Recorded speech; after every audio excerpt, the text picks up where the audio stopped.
All right, guys, first things first, we got some storm clouds coming in, so it's going to mess with the lighting. Nothing I can do about it. Got a lamp up here, but you know. But anyway, I want to apologize for the video I loaded today before making this one. I woke up, made some coffee, had stuff I needed to do, had a topic on my mind, and I swear it felt like I only talked for like 10 minutes.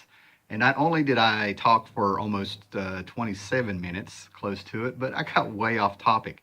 Video took forever to load today, and by the time it was loaded, I'm not taking it down. That was, too much effort. So I spent the day cleaning, doing laundry, trying to wake up, still drinking coffee. That's not kicking in. Storm's coming in, and I started doing this stuff up here, and I finally did the purge. I've started the purge, getting rid of a lot of books. I've got probably, I'm going to guess, between 14,000 to 16,000 comics of some way, shape, or form. And it seems like every time I get rid of some, I ended up getting a whole bunch, running into great deals like I'm going to show you today. Oh, it's a terrible problem.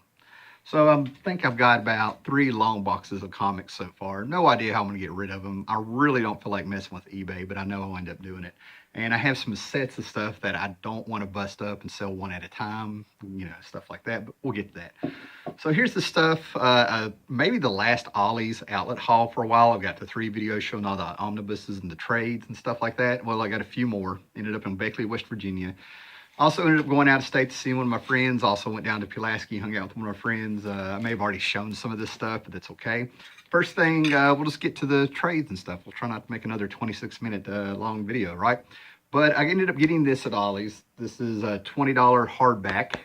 It's the last run of Jeff Johns on Justice Society of America. I think he was on it from 2001 to 2009, somewhere around there. And they had one like reboot. There was JSA. They ended it, and it came back as Justice Society of America. But Black Adam, the Black Adam story is the other one. And then Jerry Ordway did some great art. He was doing the Shazam book there for years and stuff. So he came in, and it's just a hardback. I have all these issues, but look at that cover. I can honestly say that I went, I've been a huge Black Adam fan since I was like about 7 or 8. And I saw this cartoon on Hero High of Shazam. And I actually have them on VHS. I have a VHS I've had for like 20 years. Now this, oh my God. I talk about this all day. Now, I've got one of the DC Archives, Volume 2 of Commandy. Still haven't opened it, but I didn't even know these were out here, right? This is a hardback. It's thick. This reprints issue 21 to 40. And apparently there's a Volume 1 out there I'm going to be keeping an eye out for. I knew nothing about this. I don't know how I'll order online. I don't know how I missed this, right? But Volume 1 apparently does 1 through 20, and that's really all you need in Commandy, seriously, unless you're just a hardcore nut and want to do it. Jack Kirby left around the mid-late 30s, maybe around 36. He stuck in with the art. Joe Kubert started doing covers and stuff, right? And this is, oh my gosh, so we take this off. Yeah, I got this for $7, and it was a $50 book also. All right, so here is the hardback. They've taken that cover of all of them. I love it. And I actually like the paper quality in here. It feels like an old comic, things like that. And this has one of my favorite stories of Commandy in it, where Pyra shows up, But anyway, the book was about the Great Disaster Earth and Commandy kind of exploring that world. And he's our eyes, we're right there with them. Oh, this thing is so good. Sorry, I'm sitting here I may end up reading this tonight, right? I have a whole set of Commandy, just about, I think. But anyway, so, we explore that great disaster world with Commandy, post-apocalyptic and talking animals and things like that. And we discover it with him, which is why it's so cool. We interact with him and stuff. But Kirby knew exactly how to edit himself in a book and stuff. His dialogue was weak in places. He needed to be funneled in some of that stuff. But he took Commandy off planet. And it was just a fantastic story. I might review it later, right? I got 2 DC Archives of this. I got these because I had a payday. And I've always been curious about them, right? 7 Soldiers of Victory, DC Archives from Leading Comics, Volume 1. I think I already showed this. So, but I found the 3rd one. And that was very cool. This was $7. And it was a $60 book, excuse me, $60 book. This one has a little bit more packed in it than the first one from Leading Comics and stuff, right? So it's going to be curious to get in there and read those and stuff. If I don't like them, I will put them on eBay, got this somewhere. I don't remember where. And oh, probably at Ollie's again. $15 book. I think I got this for like $1.99. I love my apes. I love my Planet of the Apes. This is from Boom Studios. Probably like 5-6 years ago is when this came out. And I did not get the single issues because I knew I would end up getting the trades cheap. This is my third trade in this run. This is in continuity with the 1968 movie. All right, moving right along.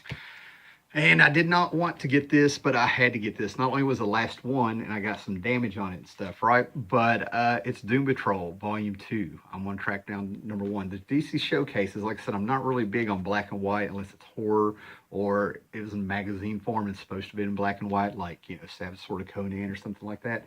But this is the Silver Age Doom Patrol. If I get the first one, I think that's, I'm a huge Doom Patrol nut. Oh my gosh, what was it called? Anyway, I've got some of the Silver Age stuff before they turned the book into it. What was it called? My Greatest Adventure is what they were in. Then I think it became Doom Patrol. Yes, your eyes are not deceiving you. There is Beast Boy. Just fantastic stuff. I think this goes all the way up to the death of the Silver Age one.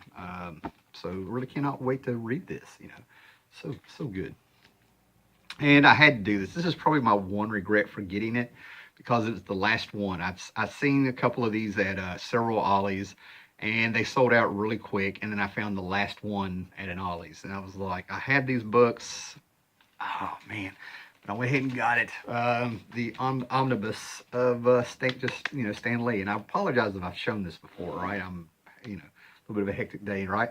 But I'm not going to go through it too much. But this is Stan Lee. Just imagine Stan Lee creating the DC universe.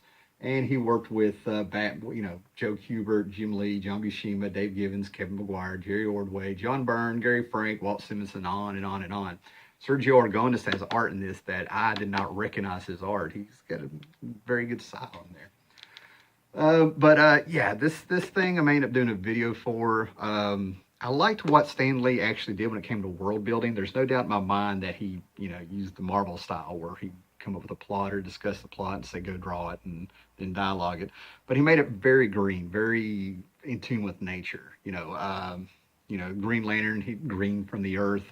Batman, Wonder Woman, Robin, Catwoman, they all based on animals. You get it. Nice world building there, right? And then I was out of state, and I never thought I would get this, but I finally got the print from Doomsday Clock for free. And the badge that went with it. Didn't see those in any comic book shops. I only went to like 1 or 2. So that was cool. And I got this off of eBay. I'm not happy with it. I'm not happy. But I have it, right? It's not going to be that big of a deal. But this thing is, the description and the picture was not of this book. There's no doubt in my mind. But this is Justice Machine Annual number 1 from 1983. It's the first appearance of the Elementals from Kamiko by Bill Willingham, who went on to do Fables and stuff. I'm not going to talk too much about it. It really bothers me. I don't know what I'm going to do about it. I got this for $8 at a pawn shop in Pulaski. We went back and forth. I think it's the debut of this costume, man, but it's Warlock number 8. Oh, excuse me, Warlock number 9. Couldn't pass it up. It's in pretty good shape. A lot of buzz about him. Like I said, I think I might have shown these. Anyway, got it for $2. I got a Golden Age book that just kind of cracked me up, because on the first page of this book, this is Master Comics number 54, number 54, excuse me, from 1944. It tells you to recycle paper for the war effort. So like turn this comic in and stuff, right? $2, Golden Age comic, even if it's coverless. Looks like it's got Bullet Man in it and Freddie Freeman. That's Mary Marvel, Captain Marvel Jr., sorry. So that's kind of cool, man. And there's Shazam right there. So I ended up getting a Golden Age Shazam comic, Captain Marvel back in the day. Oh, that's in here. Of course, I ended up getting my Mr. Miracle number 5, Tom King. If you haven't read this, definitely need to sit down and read several of them and prepare to have your mind go existential. God, I'm having deja vu here. So that's okay. But anyway, I ended up getting also while I was out, I ended up getting some Batman books. Some of these are upgrades, some of these are a grab, and I need one more of the Batman Detective Run. But these are unofficial Crisis on Infinite Earth crossovers. And when I flip through it, about the only thing I can see is that they're acknowledging the skies are red from Crisis on Infinite Earth. These are from 1985, but here's Detective 556, Batman and Nocturno. What is this? 557. Another unofficial Crisis on Infinite Earths crossover, and I think I need one more. And then I could not believe I found this, because this is the second one I found after kind of keeping my eyes out for years. And actually, I do remember running across some of them. They were like $20, but this is Detective Comics 567 with a Harlan Ellison story, which is just fantastic. And this was an upgrade. This book isn't really worth that much, but it's so hard to find a good copy of it, man. I guess it was like, my guess is whenever back in the day when you had crossovers, people would actually get extra books because they were 75 cents back in the day to complete it. So people who didn't, get buy Detective, bought this one. But this is from the crossover Legends that followed Crisis on Infinite Earths. And this is chapter 2. They actually would tell you where these books fit in and what order to read them with the Legends miniseries that was going on at the time from 1986. That is a fantastic cover. Klaus Janson. All right. And I'm sure I have other stuff here, but we'll just stick to the comics. I got to get this stuff put up. All right, guys. Thanks for hanging in there. You'll probably see some of these books in the future. If I repeated some, I'm only human. I'm going to get them put up. And later.